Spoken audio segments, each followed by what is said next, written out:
یہ بیچارہ امتی کیا کرے جب اتنی بڑی دو شخصیتیں آپس میں کیا کرنے لگیں، لڑنے لگیں. آپ مجھے بھی مولانا مانتے ہیں، ان کو مولانا، کل ہم دونوں لڑ پڑے تو آپ کہیں گے ہم کس مولوی کی طرف جائیں؟ دونوں اللہ کا نام لے رہے ہیں، دونوں رسول کا نام لے رہے ہیں، دونوں قال قال رسول اللہ، ایک طرف نبی کی زوجہ، دوسری طرف علی بن ابی طالب. اب یہ سارے حق جب آپس میں لڑ پڑے، صفین دونوں طرف صحابی رسول، جمل گھر کے افراد ایک دوسرے کے آمنے سامنے. زبیر کون؟ امیر المومنین کی پھوپھی کا بیٹا، جناب صفیہ کا بیٹا، مطلب رشتہ دار، فرسٹ کزن ایک دوسرے کے سامنے کھڑے ہیں. طلحہ کون؟ زبیر کون؟ ادھر بھی صحابی ادھر بھی صحابی. یہ بیچارہ امتی کہاں جائے جس نے پوری زندگی ان لوگوں کو رسول کے ساتھ دیکھا؟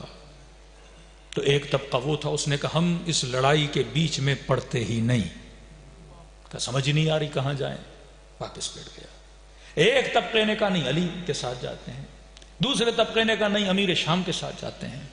اب ظاہر ہے کسی نے اس کو حق سمجھا، کسی نے اس کو حق سمجھا. تبھی یہاں امت کے مسلمانوں نے کہا کہ مارنے والا بھی جنتی، مرنے والا بھی جنتی. کیونکہ بات سمجھ نہیں آ رہی، کنفیوژن ہے. سارے کے سارے چار بھائی اگر آپس میں لڑ پڑے، لیکن قرآن کی فلسفی سمجھو، آدم کے بیٹے ہیں اور حابیل اور قابیل ہیں. اللہ کہتا ہے نہیں ہو سکتا کہ نبی کے بیٹے ہیں کو دونوں حق پر ہے، ایک حق پر ہوگا ایک باطل پر ہوگا. یعقوب کے بیٹے ہیں، نبی زادے ہیں، یہ نہیں ہو سکتا ہم کہیں کہ مارنے والا بھی جنت میں جائے گا، کنویں میں پھینکنے والا بھی جنت میں جائے گا، اور جسے کنویں میں پھینکا گیا وہ بھی جنتی ہے. فرمایا نہیں، حق ایک طرف ہوتا ہے، کہ جنگ حق و باطل ہے. اب کہا جب سارے حق آپس میں لڑ پڑیں اور تو کنفیوز ہو جائے کہ تو نے کہاں جانا ہے، فرمایا میں پہلے سے بتا کے جا رہا ہوں، علی الحق.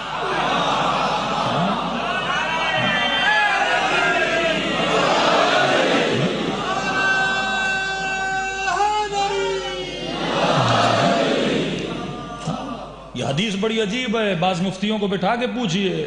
کہا کہ ایک ہے حقیقت حق، دو لفظ ہیں نا، علی مع الحق، علی کس کے ساتھ ہیں؟ حق کے ساتھ ہیں.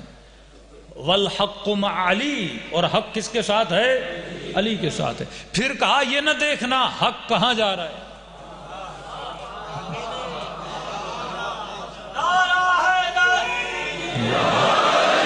دیکھیے میں کہتا ہوں یہ انگوٹھی میرے ساتھ ہے، میں انگوٹھی کے ساتھ ہوں، پھر کہوں یہ نہ دیکھنا انگوٹھی کہاں جا رہی ہے، یہ دیکھنا مولانا کا ہاتھ کہاں جا رہا ہے. اگر ساتھ ہیں تو جدا نہیں ہوں گے، تو یہ کیوں پہلے کہا ساتھ ہیں، پھر کہا یہ نہ دیکھنا حق کہاں جا رہا ہے. کیونکہ نبی کے بعد تو سب کو کیا سمجھ رہا تھا؟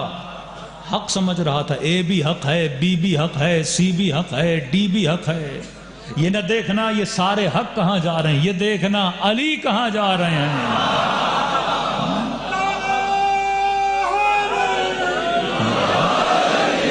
جہاں جہاں علی جائیں گے حق علی کے پیچھے جائے گا. مطلب وہ نبی کا صحابی ہو یا نبی کی زوجہ ہو یا رشتہ دار ہو، ان سب کو کس کے پیچھے چلنا ہے؟ علی کے. اگر یہ خود کو حق سمجھتے بھی ہیں تو قبلہ حق کون ہے؟ علی بن ابی طالب. کا شیطان اگر تو خود کو حق سمجھتا ہے تو ٹھیک ہے، قبلہ کسے بنا؟ آدم کو بنا، قبلہ نوح کو بنا. ہر زمانے میں حق کا قبلہ ایک رہا ہے. تو کربلا اور مجالس انسان کے لیے کیا کرتی ہیں؟ حجت تمام کرتی ہیں. اور تا قیامت ہر مجلس ابا عبداللہ، آپ اپنے محلے میں مجلس پڑھتے ہو، یہ آواز جا رہی ہے امت کے لیے کیا بن رہی ہے؟ حجت. یہ قیامت کے دن خدا پوچھے گا تو نے سنا تھا کربلا میں 6 مہینے کے بچے کے گلے میں تیر لگا، تو نے سوچا کیوں نہیں؟ یقین جانیے کہ جب حرملہ کا تیر چلا اور اس ننھی سی گردن پہ پڑا، کہتے ہیں لشکر یزید والوں نے آوازیں دینا شروع کر دی اور ابن سعد پہ لعنتیں بھیجنا شروع کر دی کہ بدبخت تجھ پہ لعنت ہو، تو نے تو یہ کہا تھا حسین بیعت نہیں کر رہے، اور نظریہ تھا کہ خلیفے کی بیعت کرنا واجب اور نہ کرے تو اس کا قتل جائز. کہ ہم اسی لیے آئے کہ بیعت نہیں کر رہے، حسین کو قتل کرنا ہے، لیکن یہ بتا 6 مہینے کے بچے سے کون سی بیعت لینی تھی؟ جو بچہ اپنی زبان سے پانی نہ مانگ سکے اس سے کون سی بیعت لینی تھی؟ بعض جوانوں کے ذہنوں میں آتا ہوگا کہ امام حسین بہنوں کو کربلا کیوں لے کر گئے؟ حکمت مکتب سمجھو۔ بعض لوگ کہتے ہیں جناب سیدہ دروازے پر کیوں گئیں؟ حکمت سمجھا کرو۔ اتنا بڑا واقعہ صفین کا ہو گیا، امت نے فیصلہ دے دیا مارنے والا مرنے والا جنتی۔ اتنا بڑا واقعہ جمل کا ہو گیا، امت نے فیصلہ دے دیا مارنے والا مرنے والا جنتی۔ اتنا بڑا واقعہ جناب سیدہ ہو گیا، امت نے دونوں کو کیا بنا دیا؟ جنتی۔ واللہ اگر کربلا میں سیدہ زینب نہ ہوتی، کربلا میں مائیں بہنیں نہ ہوتی، بچے نہ ہوتے، واللہ یہ سارے مفتی کہتے مارنے والا مرنے والا جنتی۔ کیوں کہتے؟ جسے مارا گیا وہ بھی صحابی کے بیٹے، اور جس نے مارا وہ بھی کون ہے؟ صحابی کا بیٹا۔ ابن سعد کون ہے؟ صحابی کا بیٹا ہے۔ یزید کون ہے؟ صحابی کا بیٹا ہے۔ جس طرح صفین میں دونوں کو جنتی بنا دیا، کربلا کے واقعے میں جنت۔ لیکن کربلا میں زینب نے یہ جرأت چھین لی، کہا یہ جنگ کیسی جنگ ہے؟ مارنا تھا بڑوں کو مارتے، 6 مہینے کے بچے کے گلے پہ تیر کیوں چلایا؟ اصغر حجت کبریٰ بن گئے۔ آج تک کسی مفتی کو جرأت نہیں ہوئی کہ مارنے والے کو جنتی بولے۔ بی بی زینب کے ہاتھوں کی رسیوں نے ان کے منہ کے زبانوں کو بند کر دیا اور تالے لگا دیے۔ یہ کیسے نبی کے صحابی کے بیٹے تھے کہ نبی کی نواسیوں کے ہاتھوں میں رسیاں باندھ دیں؟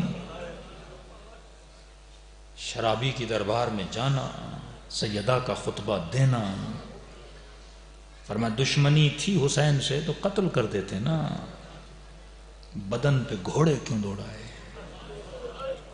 سر کاٹ کے نوکے نیزہ پہ کیوں رکھے؟ ہاتھ میں چھڑی لے کے دندان مبارک کو کیوں مار رہے تھے؟ ہر چیز کیا کر رہی ہے میرے عزیز؟ حجت کو تمام کر رہی ہے۔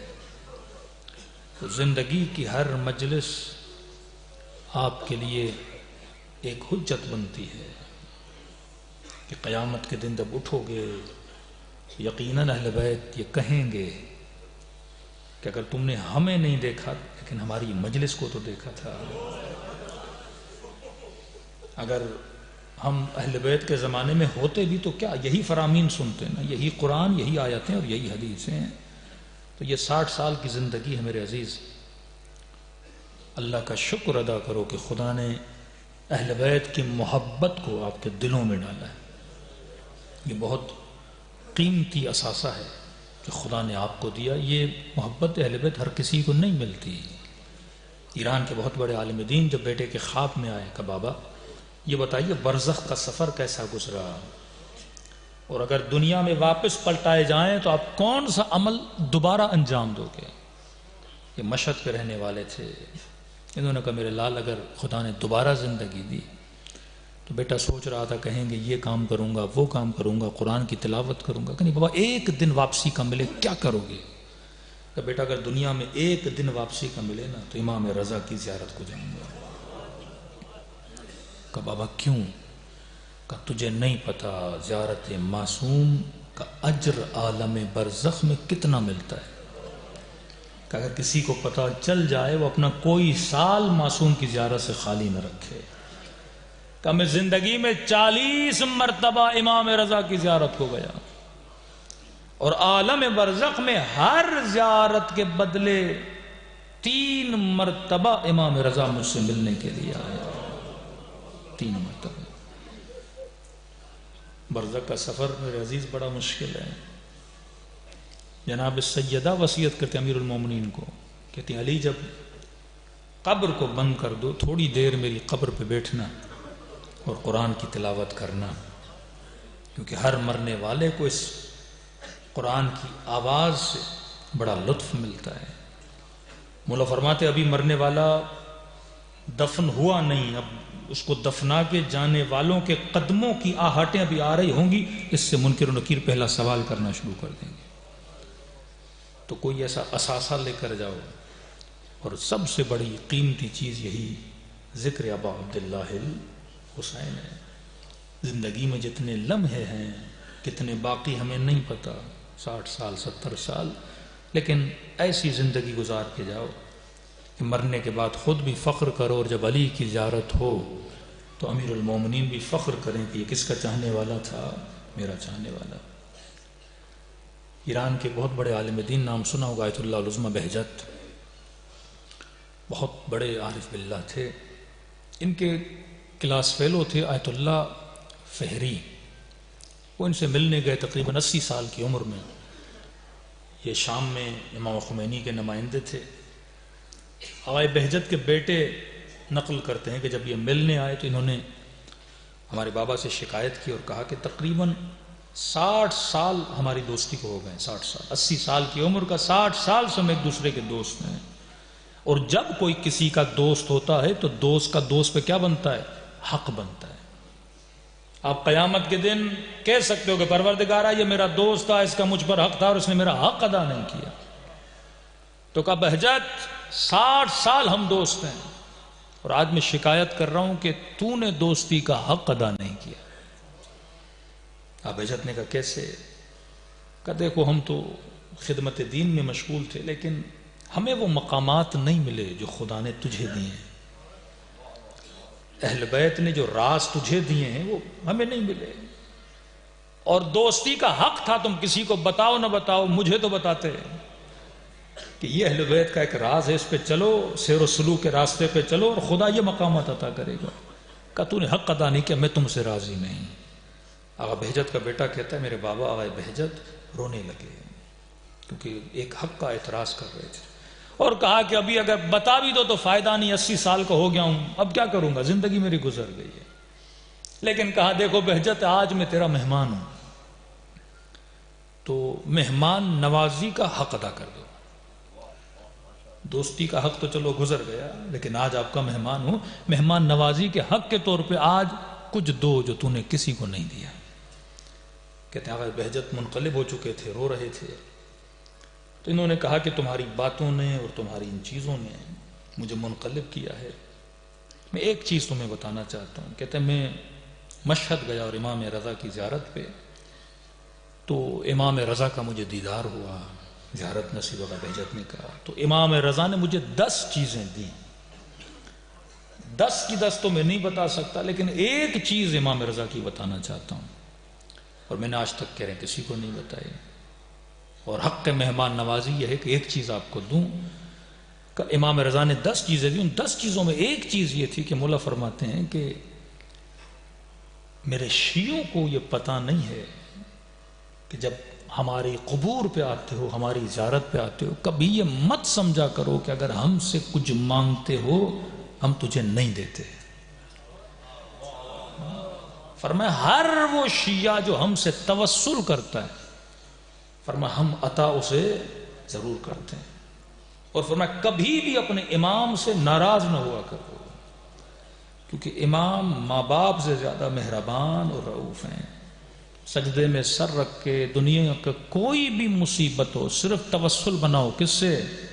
اپنے وقت کے امام سے، امام رضا سے، امام حسین سے۔ فرمایا ہم کسی کو خالی ہاتھ نہیں بھیجتے، توسل اگر کسی کو پتہ چل جائے اس کا اثر کیا ہے، ایک مرتبہ ایسے ہی دعائے توسل پڑھتے، ایک مرتبہ نہیں، واقعاً قلبی یقین کے ساتھ امام سے توسل کرو۔ فرمایا ہم کسی کو خالی ہاتھ پلٹاتے نہیں ہیں، لوگ مرنے کے بعد بھی توسل کرتے تھے، اہل بیت نے ان کو سب کچھ دیا۔ فرمایا اب زندہ ہو، فرمایا مرنے کے بعد بندہ روئے گڑ گڑائے کہ خدا مجھے ایک لمحہ دے، میں دنیا میں واپس جاؤں، بس اتنا کہوں یا حسین اور کہہ کے واپس آ جاؤں، اتنا کہوں یا حسین اور کہہ کے واپس آ جاؤں۔ فرمایا اتنا کہنے کی بھی مہلت نہیں دی جائے گی، ابھی زندہ ہو، جتنا توسل محمد اور آل محمد سے کر سکتے ہو اپنی زندگی میں کرو، ان کے در سے عطا کی کمی نہیں ہے، ہمارے مانگنے میں کمی ہو سکتی ہے۔ تو فرمایا بیٹا ایک بار امام رضا کی زیارت کو گیا، 3 بار میری زیارت کو آئے، اور کوئی زائر کہے کہ میں مولا کی جالی کو پکڑ کے میں نے بڑے جناب سیدہ فاطمہ کے واسطے دیے، کہ مولا پہلو شکستہ بیوی کا واسطہ، مولا ٹوٹی ہوئی پسلیوں کا واسطہ. کہتے ہیں جب گھر گیا تو خواب کے عالم میں امام رضا کی زیارت ہوئی اور مجھے کہا میرے ظاہر چھوٹی چھوٹی باتوں کے لیے مجھے میری دادی کا واسطہ نہیں دیا. کہا تو واسطہ دے کے چلا جاتا ہے لیکن گھنٹوں گھنٹوں ہم روتے رہتے ہیں. ہر مصیبت ہم برداشت کر سکتے ہیں لیکن اپنی دادی زہرا کی مصیبت ہم سے برداشت نہیں ہوتی. اللہ کا شکر ادا کرو، خدا نے ایسی ہستیوں کی محبت آپ کو دلوں میں رکھی ہے. بڑے لوگوں کو تمنا ہے کہ ہم کربلا جائیں، بڑے لوگوں کو عشق ہے کہ ہم مشہد الردا جائیں. ہو سکتا ہے کچھ لوگوں کے ذہنوں میں اعتراض ہو کہ مولا ہمیں بلاتے کیوں نہیں؟ غریب ہیں اس لیے نہیں بلاتے، بیمار ہیں اس لیے نہیں بلاتے. مولا جن کے پاس پیسہ ہے، مال ہے، دولت ہے، وہ تو ہر سال آ رہے ہیں آپ کی زیارت کو. اسی طرح ایک زائر نے امام حسین پہ اعتراض کیا. رات کو سو گیا، خواب کے عالم میں مولا حسین کی زیارت ہوئی. فرمائے میرے عاشق اگر زندگی میں ایک بار بھی آ سکو تو ہماری زیارت پہ ضرور آنا، کیونکہ مرنے کے بعد پتہ چلے گا کہ زیارت اہل بیت کا ثواب کیا ہے. کہ مولا غریب ہوں، بیمار ہوں، صاحب اولاد نہیں، پتہ نہیں کب مر جاؤں. منکر و نکیر پوچھیں گے تو عاشق حسین تھا، ایک زیارت لے کر نہیں آیا. امام نے کہا ہم سخی نہیں، ہم کریم ہیں. سخی مانگنے پہ دیتا ہے، کریم نہ مانگنے پہ دیتا ہے. اگر دل میں تڑپ ہے تو کیسے ممکن ہے ہم تجھے ثواب سے محروم رکھے؟ کہ مولا کربلا نہیں آ سکتا. فرمایا اپنے گھر میں بیٹھ کر خلوص سے دل سے مجھ حسین کو ایک سلام بھیجو. میں کہوں گا لکھیں تیرے نام اعمال میں اس نے حسین کی زیارت کا ثواب کما لیا. تعجب سے کہا مولا اتنا آسان ہے کہ آ سکو تو آؤ، لیکن ڈر ہے کہ مر جاؤں گا اور کربلا نہ جا سکوں، خالی ہاتھ کیسے جاؤں اپنی قبر کی طرف. فرمایا بس مجھ غریب کو ایک سلام کرو. میں کہوں گا لکھیں اس نے ثواب زیارت حسین کمایا. کہ مولا اتنا آسان؟ فرمایا ایک نشانی ہے، اگر وہ آ جائے تو سمجھو ثواب زیارت حسین مل گیا. مولا کون سی نشانی؟ کہ جب مجھ غریب کو سلام کرو، مجھ مظلوم کو سلام کرو، سلام کرنے کے بعد اگر نہ چاہتے ہوئے آنکھوں سے آنسو نکل آئے. فرمایا مت سمجھنا یہ تیرے آنسو ہیں، حسین نے تجھے تیرے سلام کا جواب بھیجا ہے. دلوں کو کربلا لے جائیں. جنہیں سلام آتا ہے میرے ساتھ پڑھیں، جنہیں نہیں آتا نام حسین تو سب کو آتا ہے. اپنے بچوں کو یہ سلام سکھا دیں، صحیح سالم زندگی گزاریں اور شکر خدا ادا کریں کہ خدا نے ان پاکوں کی محبت کو ہمارے دلوں میں رکھا ہے. السلام علی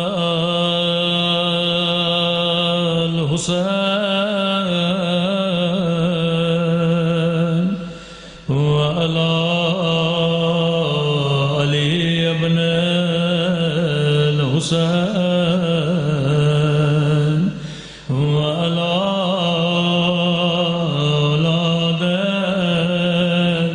حسین والا اصحاب الحسین